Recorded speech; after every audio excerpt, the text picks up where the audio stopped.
So we are here today with another adoptee who we've been excited to meet through a friend through writing group. Thank you, Georgie. This is actually Christina Thanstrom joining us from Scottsdale, Arizona. Hi. Hi, Yes, hi, hi, thank Christina. you. Thanks for being Hi, here. thank you so much. I'm so honored. Thank you. And thanks for Yes. listening to the podcast. You said you never missed the podcast, which is exciting to hear. Have you told your story in a public setting before? I have not. I have never told my story, and I have, like many adoptees, thought of writing a book because, like every story, it's an interesting one, and Yeah. lots of ups and I downs. mean, I honestly think all adoptees should write their I do stories, think too. so too. right? We're a Yep. small percentage of the Take over the population. library. It's We, for no one else but our own, maybe That's our own right. family. Force it yeah, upon and our just, family to read it. And yeah. and we're what we That's right. call our podcast an oral history of adoptee Yes. stories, but I think there needs to be written histories. Totally agree. It's so You know, important. And it's when I found so you, it was important. life changing for me because I thought, oh my gosh, these are my people. Finally, I'm Yeah. hearing what I've Right? been feeling and Right. not able to express with anybody who's not an adoptee. It's just, yeah. Right. Yeah. It's so true. Well, tell us, how would you like to tell your story? Sure, sure. So let's see. I am born in 1966 to a 19-year-old mother. She was a nursing student. Her name was Arleen.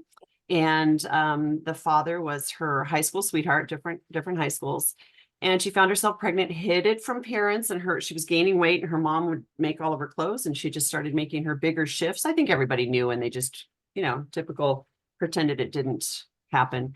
And then when she finally had to tell her parents, she was an only child and she was on the drill team, and I think she'd already graduated from high school. Yeah, she was at 19 in nursing school. I'm sorry. Yeah. She told her parents she was pregnant. They took her high school graduation picture off the wall, called her a whore, and threw the picture Oh, across the room, and wow. it shattered. Wow, Yeah. is that So true? sad. Yeah. And she was in, Mm. it was what is And she's a now. good kid here. Oh, she I'm was just, thinking yes, of just this. and God, shy and naive. And she was in what's now USC nursing school. I believe at one time it was maybe like LA City nursing school, and she was kicked out. They told her she was an embarrassment and that she was an unwed mother. They kicked her out of nursing This school after happened to that. my birth mother. She was on her way to nursing school Oh, just and they wouldn't let her outrageous. enroll because no, she because you've landed, shamed. she was saying they would not Absolutely. let her I mean, enroll, try even that though she'd today, had right? the baby. Yeah. It's just horrible. So, and then she went to, I don't remember if it was the Florence, I don't remember how do you say it, Crittenden. Yeah. Crittenden. I think that's where she was. It had a big sign on the Yeah. outside that said "Home for Unwed Mothers." She was just so Yeah. outrageous, So lovely. Let's label you. right? Yeah. Oh my And God. so she had me there, and her parents never even asked if I was a boy or a girl until I was already many years old, and her mother found a photo of me in a Bible, which they must have taken at birth. And it cracks me up because I was like, well, I can't tell I'm a girl because I'm bald and hideous looking, but I guess she must have known I was a girl. But so she then petitioned to get back into nursing school and did get back in, and did go on to become a registered nurse, which is awesome. But and my parents, it was a crazy time, 1966. In those days, I did a report on it in college. I went to Cal State Northridge and took a sociology Uh-huh. class, and I did this report on adoption. And in those days, there were 300 Caucasian healthy babies per month available through the County of Los Angeles. Wow. And Wow. I know Per so month. many per month. And my birth parents were kind of tall, but my adoptive parents, my father, he's deceased, was 6'10", and my adoptive mother is 6'1". So these are not tiny people, and they actually, you could in those days request, what you All want your babies. child to look like. They wanted a blue-eyed, some sort of Scandinavian Germanic background, hopefully Lutheran, and over 22 inches long at birth. What? What This is a like a biz- request? Yes, and they waited almost a year. And in those days, with that many babies available, that was an unheard of amount of time. A And the year. irony is, and you never know, birth length really is not completely No. indicative, of course. And blue eyes can change color. But right. my brother's adopted different set of parents and everything. He is 6'6", and I'm almost 6 feet. So my daughter did a report on nurture versus nature too. I mean, I'm sure biologically was going to be tall because my birth parents Right. were tall. My brothers are too, but it's just kind of an interesting story because nobody, if we ever mentioned that we were adopted, which wasn't something No, common. because you're all very tall, blonde, yeah, and I blue looked just like my dad with the coloring, and my brother looked just like my mom. So nobody would even believe us. They used to say, "No, you're not." You know, so it was just kind of a interesting story. But that there were that many babies in those that days. many babies, and you can But make also choices like that. Well, so Yeah. interesting to specify these Right. for specs that you, Yes. here's yes, the it's specs I so- want for, It's like super buying a gross bookshelf. when you think about it. It's so gross. It's gross. it's gross. Yeah, It's so I'd gross, like yeah. a, it is Yeah. honestly like, buying something from IKEA. Like Yes, it's so bizarre. and I think my And not to mention you're Scandinavian, so there you yeah, go. I mean, just IKEA. and I know, Right? right? Yeah, That's I it. am, and I kept my maiden last name. You said my last name, and so it's very Swedish. My adoptive father was Swedish, so and then the interesting thing was too is I was one of those adoptees that was just my parents in those days. It was Dr. Spock who was the Oh, right. child My parents psychologist. too. Yeah. Oh, was it too? Yeah. And they Yeah. said that 5 years old was the time to tell the child. And so my mom sat me down and she made it so beautiful. And she said, your mommy loved you so much that she knew she couldn't give you the life she wanted to. And so she gave you to Ken and I to raise. And I looked her right in the eyes and I said, nobody gives away what they love. And I sobbed and I was wrecked, and my poor mom just didn't even know what to do. I was such a sensitive kid. I was that kid that cried for the first 2 weeks of school. Mommy, don't leave me hanging Right. on Mhm. until I was like I was 10. too. Like, and I never got any counseling. I never, I grew up just with this emptiness, this feeling. And my brother, they told him at 5 and he was like, that's cool. Can I go out and play? It was just a very different thing. And the only thing my mom looks back is that, they're obviously we're all in foster care during the time between the adoption, the final legality is finished. And my brother was with a foster mother who was very kind of bodacious, and she just held him and rocked him. She just held him in her big bosom. And he was this happy, chubby baby when they got him. And I was in a room with several infants in cribs. Oh. This foster mother had a bunch of babies. And my mom said she knew which one was me. They tell these stories and they're probably romanticized, but she said she went right to my crib, but my eyes were kind of too big. Blue. Skinny. Yeah, blue. Yeah, too big because you're thin, right? I was terrified and scrawny, and she it's funny though to see the photos because they fattened me up pretty quick, then I was like this roly-poly thing within a few months. But and then the interesting thing too is I was in reunion, but when you look back, Arleen, my birth mother, said she was never told by the county that she had a year to go back, because they were legally, they were told a year that you could change your decision. And my parents were told that there was a year. And kind of a sweet story. I don't think my dad ever really needed to be a dad. He was great. But my mother, they didn't get pregnant, tried, and she sat on his lap and said, I have to have a baby or this isn't going to work for me. And so he called up the Department of Social Services and got them in the line to adopt. But he told the sweetest story because he didn't tell us he loved us or hugged us really, and didn't change a diaper until we were older. And then he was very affectionate. But he used to say if they had come back to get me, they would have gone to Canada. They would have snuck away with me. So it was kind of this romanticized, of course, I'm like, and then he would have been arrested. But it's kind of a sweet story to hear from a man who probably didn't say, woohoo, let's go get kids. But I often wonder about that, particularly in that era. Like,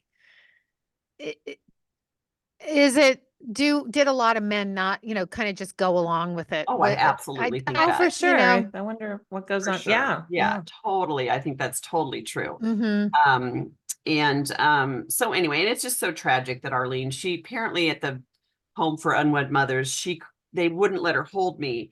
And she cried so hysterically that they did put her in my arms and let her hold me for 15 minutes. And so, but I mean, just how 15 minutes. 15 minutes. They wouldn't even, my birth mother didn't get that. So I know we have very similar birth stories. It sounds so like hard. And makes me sad. Yeah. And then let's see. So then then I was in college doing this, report, and I requested my non-identifying information from the Department of Social Services in LA. And with it came this form that I wasn't expecting that said that some Senate bill had become law that allowed adoptees, if both parties independently contacted the agency, they have an obligation to allow you to meet on their premises with their, direction. I just heard about this from an adoptee up here who's Oh, did you really? from a Pasadena, but same thing, same birth Interesting. year. Yeah. And I was I like, was oh. 19 at the time, and it took me a step, I stepped back, and it was too overwhelming. I mean, I think I knew in my heart someday I would meet my birth mother, but I didn't, it was too much at the time. So I kind of put it aside. And then I got another letter that said, if I didn't do it within 6 months, they'd close the records for some ridiculous amount of time. And I was, right. I was like, oh my gosh, my grandfather just died. And I thought, this is too much for me. There's so many twisted things. Right. About And I'm thinking, you system of people are adoption. telling me what I get to do with my, it's like, twisted. They make it it's so very twisted. hard, 6 months, Yes. and nobody can get it together in 6 months. No, to especially figure a out, 19-year-old college and student. then you're Right. closed for 5 more years. Yes. Yeah. And they did. So I did, and it was very, my mom, Donna, she said, I want to go with you to meet the woman who gave me the biggest gift of my life. So she was totally open to it, but my dad was not. And he was very, very insulted and hurt. But what's so interesting is God rest his soul, he was the one who couldn't produce children. And I think he had this very big chip on his shoulder about that I was his and nobody else's. And so he reluctantly gave me his blessing, and I had him, it still had to be notarized, these 2 pieces of paper from independent parties, and so he like you're a notarized child. it. Yes. And so he notarized it to say that I could meet. And then, but he said, I don't want her at graduations. I don't want her at weddings. I don't want, I think I look back and I go, wow, that's really interesting to see that he was able to put those, and he was not a bad person. Of course not. Nobody's a bad person. We're all stuck in these crazy identity things that we're, taught about. Listen, my dad was super worried about Christmases. Am I going to come home and now leave them for a different family for the holiday? That was a big thing for him. And so what did that do is that perpetuates the secrecy bullshit. Do you know what I mean? Excuse my language. But so then what did I do in my life is I entered into romantic relationships that were secretive. I dated a married man. Oh gosh, me too. Yeah. I just thought, I guess very life is secretive, and like it just comes natural. Just secretive and being second choice. Yes, second choice always. And so anyhow, so I met my birth.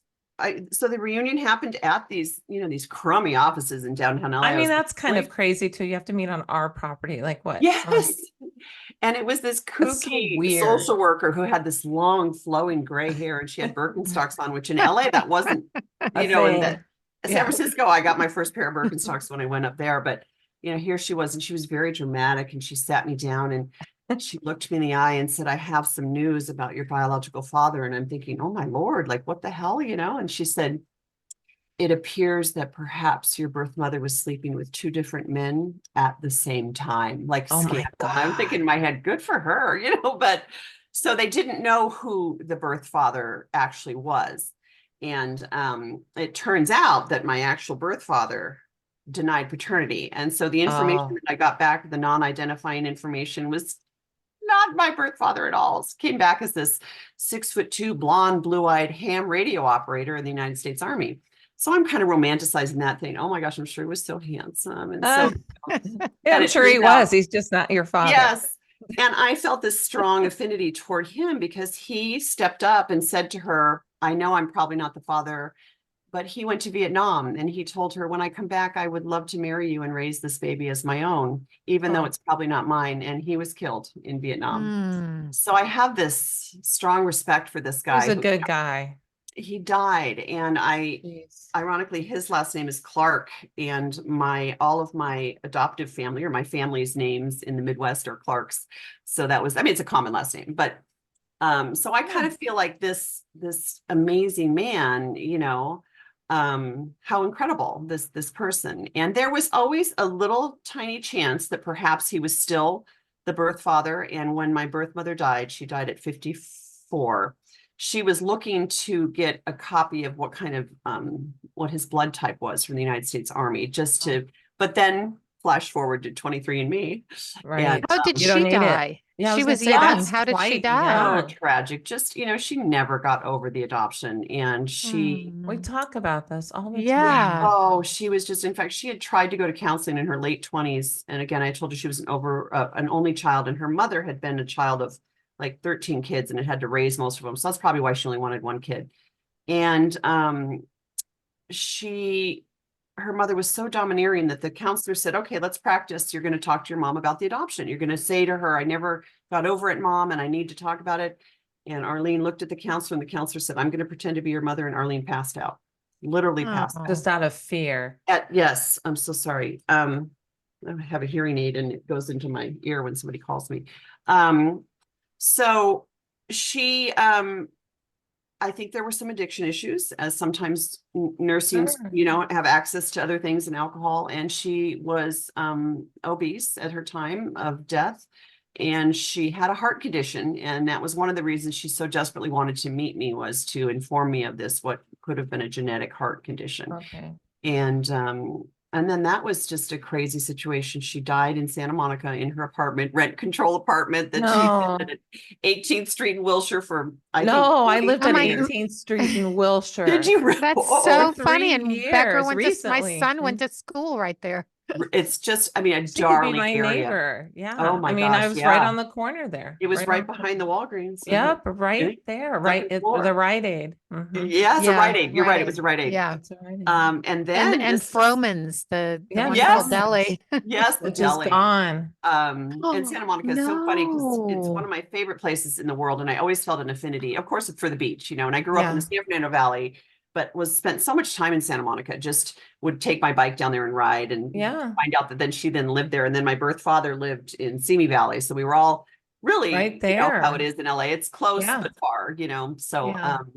but when she died, I had been in Reunion, and she lived there. We had it's kind of a long story. It was, you get so excited at Reunion, and then it became a role reversal. I felt like I was Right.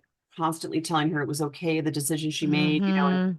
so it wasn't a rough relationship, but it was one that had come to what I needed, was just to make sure she was a good person, and she was, and I didn't feel the need for the relationship, but she so desperately needed it that I maintained it.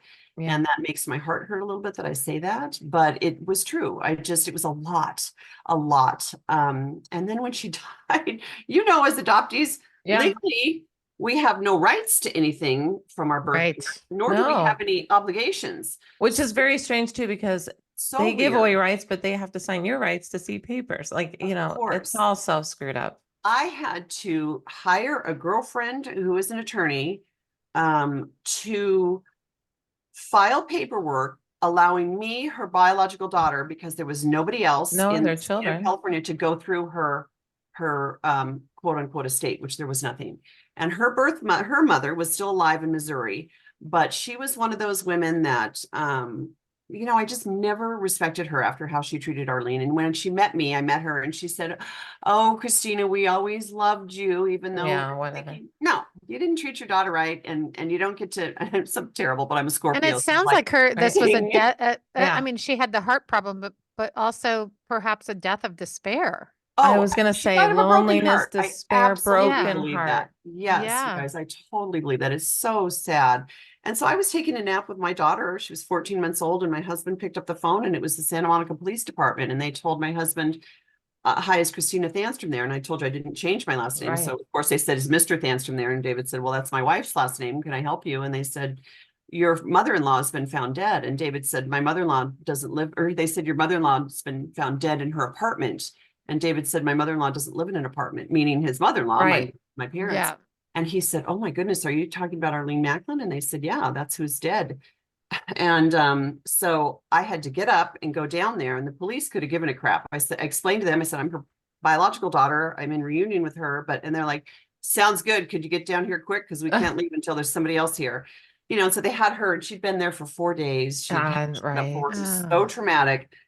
and they had her covered up in a sheet. Just and so loneliness. Jeez. horrible sadness to me too. And I had 54. Okay, I'm 55. This 54, is and she was not working, and that was how I think in a convalescent home as a nurse. And so that was when she hadn't shown up for work. And so they sent the fire department, and she had 2 rescue cats that I'd rescued for her. I'm a big animal rescue person. And so then I had to figure out what to do with these cats. And I had to call the coroner, and they came to get her body and everything. And they said, you can come down later and sign for the death certificate and everything. And I thought, okay. And it was so traumatic, and they packed everything up, and I was studying for the bar exam at the time too. So of course I couldn't do both. So I stopped. And you have an 11-month-old. And I had a baby, and and it was, so I called the coroner and I said, hey, he goes, I need you to come down and sign for the death certificate or whatever. And I said, sure. I just want to let you know who I am. I'm her. And he goes, you can't sign this. I said, okay. He goes, does she have any living relatives in the state of California? I said, no. So then the public administrator's office steps in. If there's no will, the public administrator's office has to step in and Right. Goes search into for a will. probate. Yes. Right.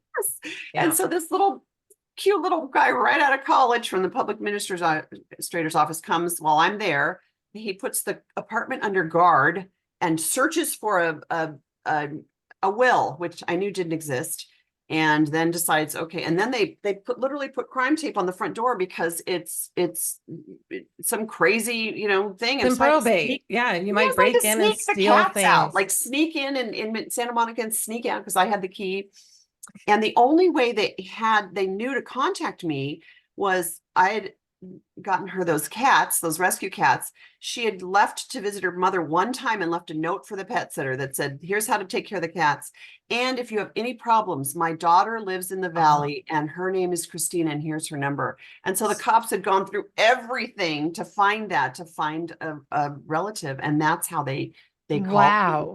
Isn't that crazy? Which is so, I'm sorry, but there's a body, there's someone that needs to be laid to rest, and you can't sign for her daughter. There's no one else. Oh, our laws are so nutty horrible. Sometimes they're so not humane. Oh, it's so not humane. And the poor coroner, he was very kind. He's like, you don't have any. So that's when I had to, get my girlfriend to sign. And then, to be honest, it was her place of employment by law did not have to, but they did give me her final check. They were lovely. They said, we'd like you to have her check. Once somebody's dead, they no longer, have to provide that to anybody. And then I had to go through calling people and saying she's passed away. And, you deal with the cable company who she owed $12 to, and they want it paid. And I'm, anyway, right. That was super, super traumatic. And her mother was what still year alive. was this? Let's see. I was probably 34. So gosh, 2003, maybe 2002. Yeah. And I called her mother saying she's, passed and everything. And she was, of course, terribly upset, but she told me, I just can't handle it, Christina. So you're going to have to handle her estate. So okay. So I literally just took everything and donated it. I mean, she didn't have anything of great worth, and but keep a few little keepsakes for you. Yes, but I wanted to make, yes, of course. And I had a box full of photos that she had meant to organize for me and stuff. So super, super traumatic. And 2 years before that, like I told you, when I was 19, I met her, and it was a lovely reunion. And she had not seen my birth father in 19 years since I was born, but knew of where he was, and so got in contact with him. So I met him because she wanted me to meet him. I didn't really have this, it's I don't know about you, but for me, it was, I want to meet the woman who birthed me. So he meets us, and that was just weird. And he had all these strange connections to one of my dearest high school friends' family owns Galpin Ford there in the valley. Oh yeah, not there.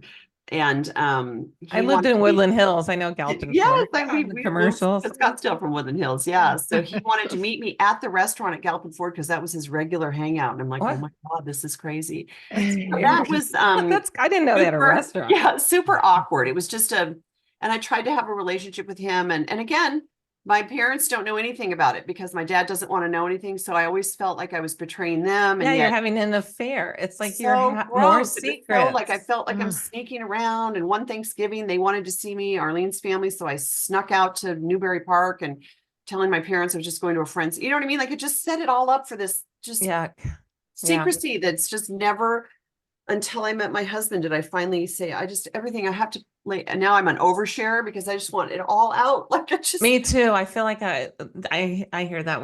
Maybe Sarah too, we all compartmentalize, but I'm like, whatever, this is what I'm doing just, yeah, out it there. just, and those were the times too. But I remember when my brother had some issues as a teenager, dropped out of high school and stuff. And I remember going to my grandparents' house, my dad's parents, and they asked where my brother was.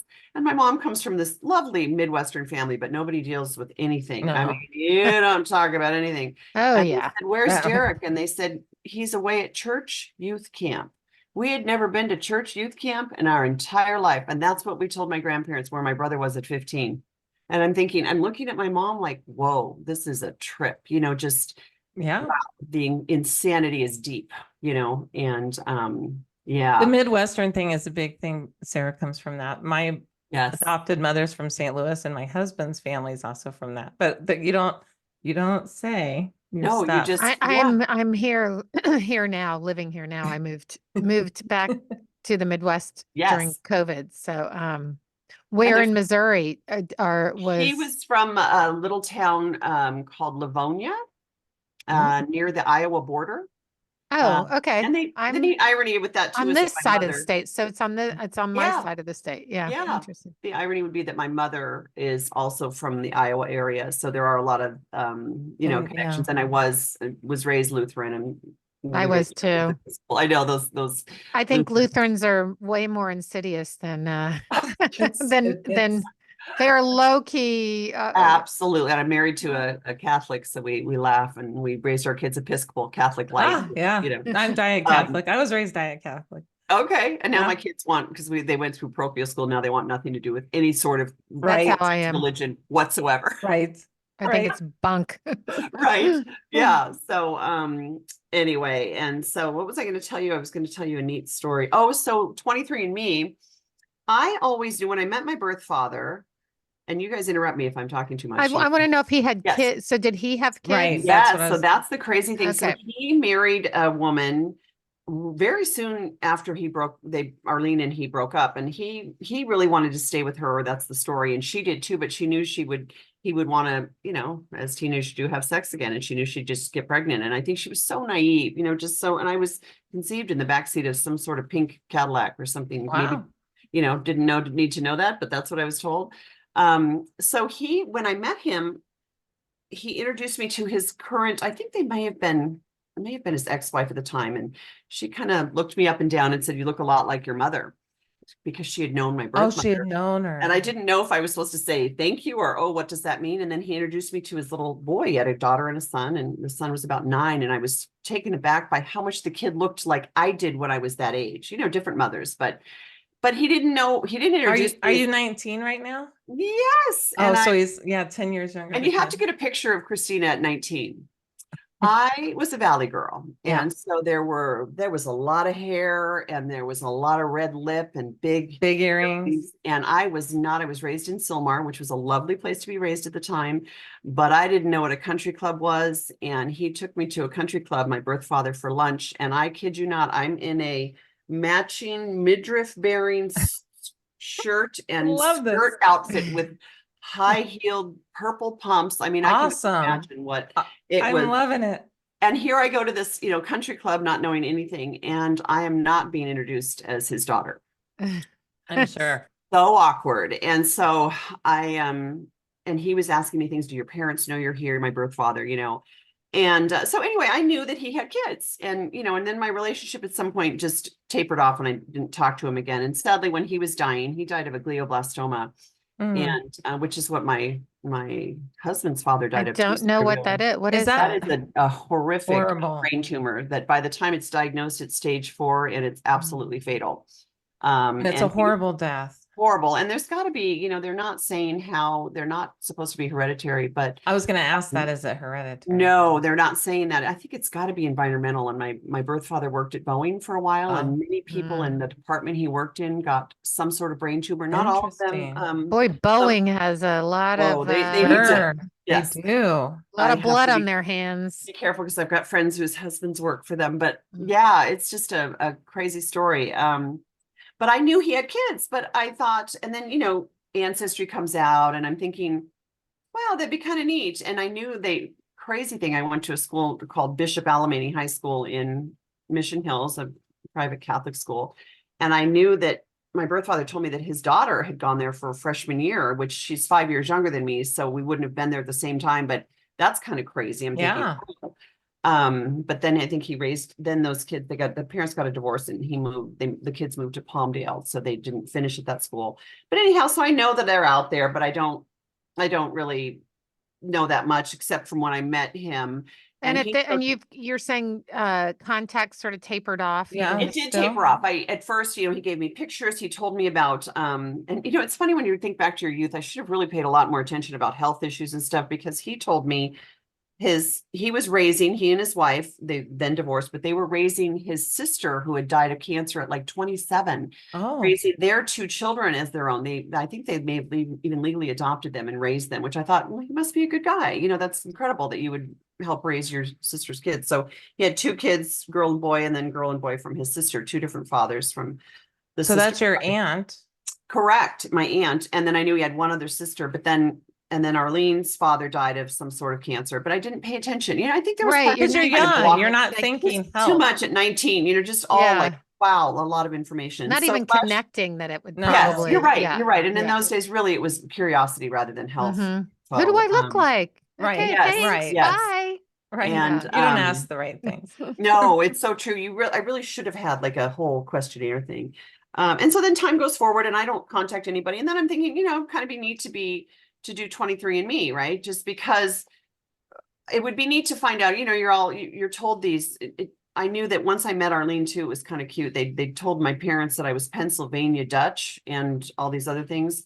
Well, I guess Pennsylvania Dutch is really just German, but throughout my life, my parents, in honor of my Pennsylvania Dutch, bought me little wooden Dutch shoes, Oh, which I was like, yes, that's a fallacy. So we need to get rid of all the Dutch shoes, and my brother, they always told him he was Irish. So on St. Patrick's Day, they made a big deal about him. And then I find out that I'm predominantly Irish, isn't it funny? so crazy, these things. So 23andMe comes back and doesn't really tell me anything, no matches, whatever. I'm like, interesting. I get the printout and I go forward and I check it every once in a while.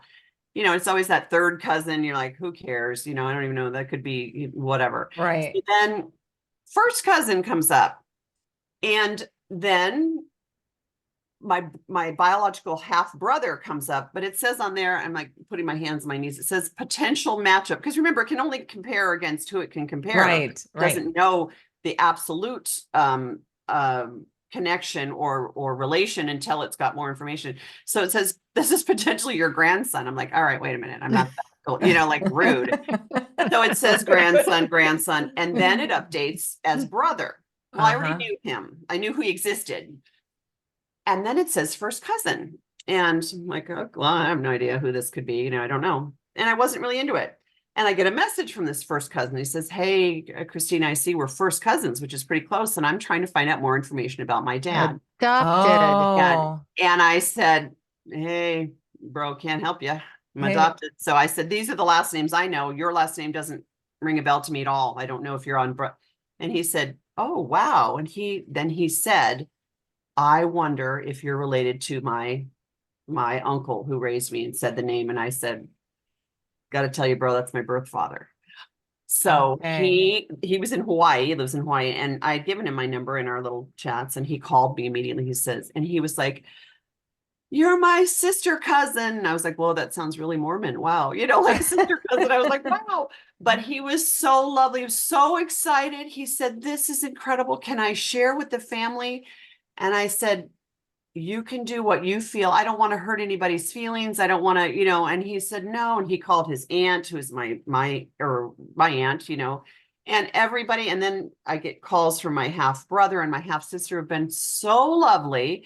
And so they call me their sister, and they want to see me. I So like beautiful. this. Yes, so incredible. They had no idea. They had no idea I existed. And it makes me a little sad. Like, really, don't you think Dad maybe on his deathbed could have mentioned that, oh, by the way, nobody knew 23andMe would be what it was, though. You know what I mean? Like, died in 90 in like 99 or something, 2000. So I've met these incredible humans. And the funny thing is my half brother is 6'6". And then his sister, they are biologically the same parents. She's 5'2". So she looks at me and she's like, you got all the height genes. She's just delicious. And she has kids the same age as my kids. We were pregnant at the same time. And so it's just been, that part has been so glorious. That's Where why do this they- is where such do a they live? journey. Yeah. California, my half sister is a special ed teacher. She's a phenomenal human being. And then my half brother lives now in Henderson. Oh, And Henderson. a physical therapist, and he has been so lovely. I mean, just these, but you hear all these really sad stories, and luckily I didn't have a whole lot invested. I was like, hey, if they want to meet me, great. If they don't, I've gone through so much in my life that I'm good if anybody says no. But they have just been amazing. I love this. yeah, It's funny yeah. because so many people only really consider the mom route, right? Yes, And here you have this whole gift on that side. whole gift, exactly. Even though dad wasn't all, Yeah. And he was, I remember when I met him too, and he was 19, he was telling me he was going to a Rolling Stones concert. And I was like, ew, that's so weird. But he was only 19 years older than me. So Right. my own father he's was young. I mean, 15 I'd years still older go than see that. the Stones and, Right. Yeah, no, it was just funny because I was like, you can't go to a Rolling Stones concert. You're a dad. What do you mean? But my parents were not a whole lot older, but Right. older, so, older cool. And also mind, more maybe. like Yes, and parents mind, both, yeah. and parental acting. Yes. What your adoptive parents, are they still alive? Yes. So my mother is still alive, and such a sad. I'm estranged from her, and it all is based on adoption trauma that I didn't realize I had. Right. We never, got into it. I was always one of those kids, like I told you, shy and overly sensitive. I remember my mom sitting me down and talking about heaven. And I said, but what comes after heaven? And she said, no, you live eternity in heaven. And the idea of going scary on and on. I used to be terrified. I would stay up at night. Mom, tell me there has to be an end. Like it was like kind of this freak child that she probably was going, whoa, I didn't sign up. Not a freak child. Sensitive. Well, I know, but I felt that way. I was overly sensitive. Now I take issue with that. So sensitive. And then my brother was this, I was in the LA Unified School District's gifted program, which I don't know what that means, in those days, whatever. But my brother really is the one who's so much smarter. He dropped out of high school, got his GED, and taught himself computers, used to take them apart at 12, and he's the head of IT at Cedars-Sinai today. No college degree, no grad, you know what I mean? Like incredibly bright. But he was also that super, until he was 15, that super easy child, the most beautiful kid you've ever seen, blonde, blue-eyed. And it was so inappropriate. In the old days, I guess it used to be legal. Talent scouts would be able to go through pictures of LA Unified School District. Ew. And they'd send you things. We're interested in making your son a model, and I never got those letters because I was like this little buck-toothed, and here my brother, every year they'd send it home. We want to see your son for a talent scout, so I think in a lot of ways, and I was not a combative child, but nothing satisfied my curiosity. Right. Answers. And I'm like, no, that doesn't make sense. You don't give away what you love. I want to, and it was a lot for my mom. And my dad used to say that, stop with the questions. Like I follow him around. Can you imagine being told to stop? Like, no, I teach my kids question authority, question everything. And so I was told, and then I had the worst overbite my orthodontist had ever seen. And my parents had to borrow money from my grandparents in those days, it was not, I was 7 when I got braces.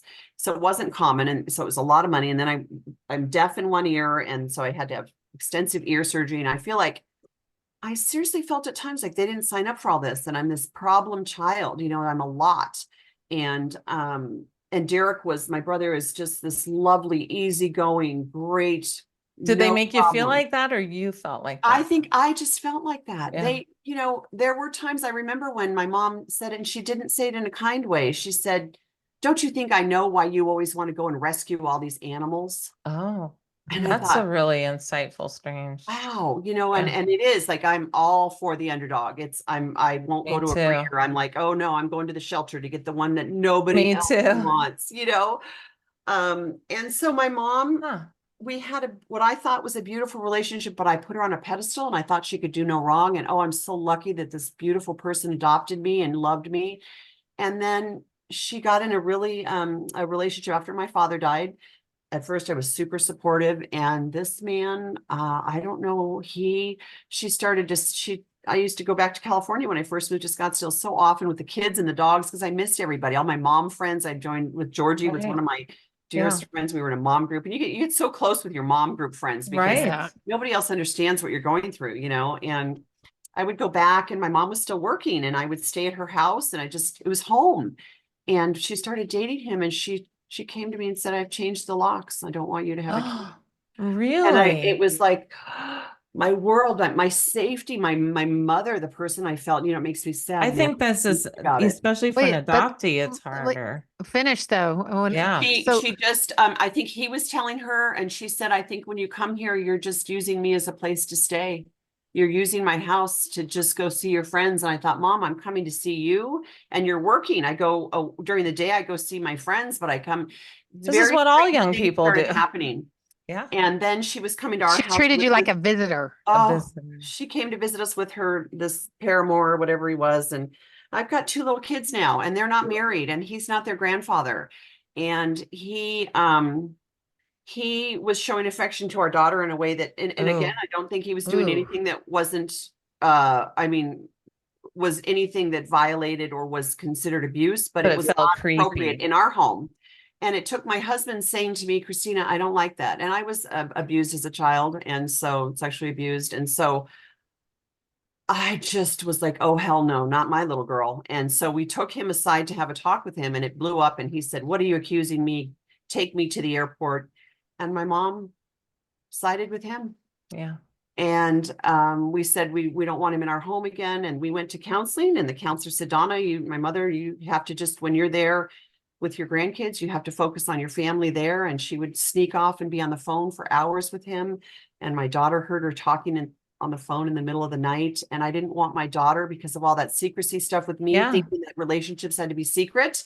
And so eventually we have a little house in Indiana on Lake Michigan. So we go there every summer, where my husband is from. And she was supposed to come, and we were so excited. She was going to come by herself, and I got a note from her that said, "I'm not coming. That week doesn't work for me." And she thought she was, how when texting goes wrong, it's Yes. kind of right. I got a text from her that she thought she was sending to somebody else, to his grandchildren, that said, "We're up and away and on our way to see you. We can't wait to spend time with you." So she chose to go see his grandchildren over my family. And Sophia, my daughter, was the one who read that text. She was on my phone as a little 12. That's hurtful. And I said, "Hey, Mom, I don't think you meant this text to go to me." And I didn't hear from her, nothing, for about 4 or 5 months. And then she sent me a text that said, "Can we talk?" And by then I was like, nope, I can't find it in me. I was so incredible. It was another abandonment. Yeah. And I'd hoped that A really big abandonment. like huge. And as an adoptive mother, you got to get it. I'm so tired of having to explain that. And I don't feel I have to. And I just got reconnected with her sister and my cousin, who I was very close with, but figured they don't want to talk to me because I don't talk to my mom. It's been 10 years since she ended up marrying this guy, and crazy stuff. And she's all in like Flynn with his family. And my brother still sees her, and my brother is she's older, and she's going to live with him. And my brother tried to get us to reconnect, and I just thought, I can't do it. And finally, my own counselor said, when she saw that, she said, it's too much, Christina. I literally can't emotionally fit that in my life right now. And one other time she sent me a text after that, maybe 6 months, and said, "I miss you." And I didn't respond. There's just so much about it that is so wrong that I can't go there. Yeah. And what she tells the other family members is that I'm angry at her for something that happened when she was a teenager. Because I did tell her about the horrible affair that I had when I was in my, teens. And so she can't even admit that what happened. And, she can't even tell the real story. And I don't have the ability. And so it's so sad, because my kids lost a grandmother, right? Yeah, I was going to say they're the ones that they're the ones that really lost out. Yeah.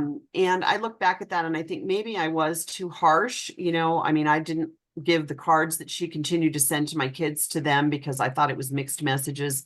But now that my kids are adults, they can really understand. And I had to be honest and say, your grandmother chose to go see her boyfriend's grandkids. My mom was also one of those, I don't know about your Midwestern relatives, but an incredibly smart woman, but definitely not going to be the one speaking her mind. And so she was very much everything that the man in her life, including my own dad, she became that person. She became my Oh. dad's. Do you know what I mean? Her beliefs were strong Yeah. until you asked her what they were. And then it was everything she believed in, whatever her husband said. So this man was a very strong personality. And Georgie is from the Midwest. And she always Yeah. says, I grew up with all of those Scandinavian women, and she says, weak, not in a bad way. It doesn't mean they're bad people. They're just not going to be that one who runs out in front to do something for you or correct a wrong. And I'm too old for that shit. I'm Yeah. like, nope, it's time. And I understand you're in your 80s now, Mom, but that doesn't,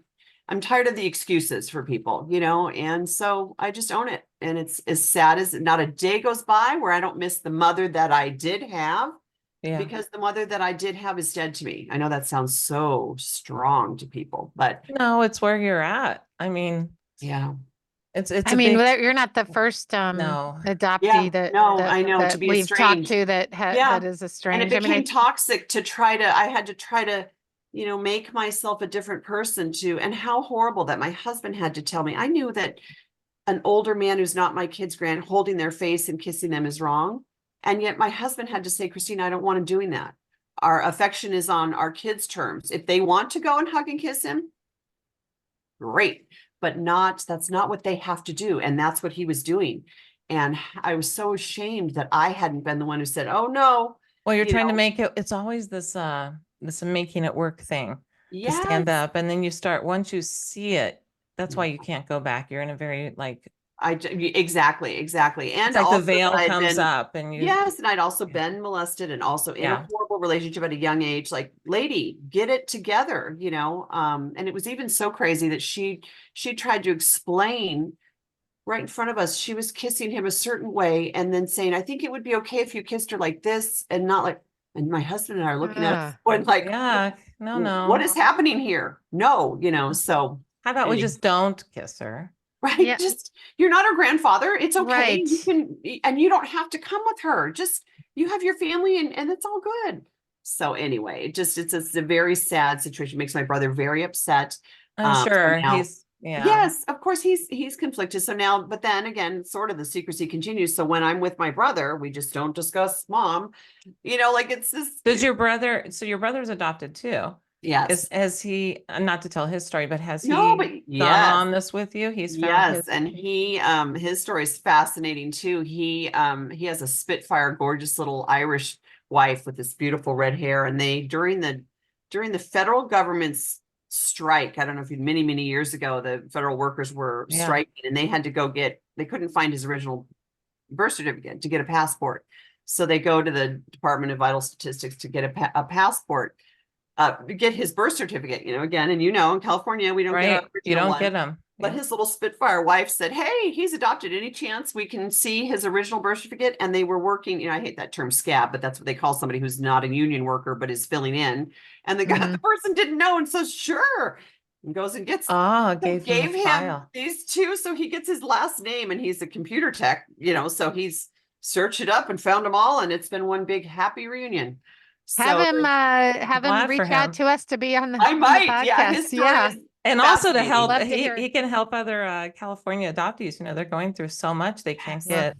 I hear about it here all the time. I'm really considering about getting my PI license just to be able to help people, because it's such, like you always say, it's so crazy that we don't have the right it's to